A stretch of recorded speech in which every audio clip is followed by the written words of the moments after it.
Israel ने Iran के कई शहरों पर मिसाइल और ड्रोन से हमले किए हैं। ईरान की सरकारी न्यूज एजेंसी के मुताबिक ये हमला शुक्रवार तड़के हुआ। ईरान के इस्फहान शहर के एयरपोर्ट पर भी धमाके की आवाज सुनाई दी गई। ईरान का सबसे बड़ा यूरेनियम प्रोग्राम भी इसी जगह से चल रहा है। इन धमाकों के बाद कई फ्लाइटों को डाइवर्ट कर दिया गया। ईरान ने इस हमले के बाद कई प्रांतों में अपने एयर डिफेंस सिस्टम को एक्टिवेट कर दिया है।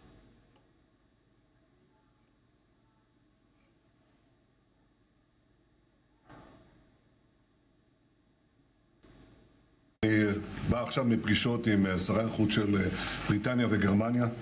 אמש שוחחתי עם ראש ממשלת בריטניה רישי סונאק.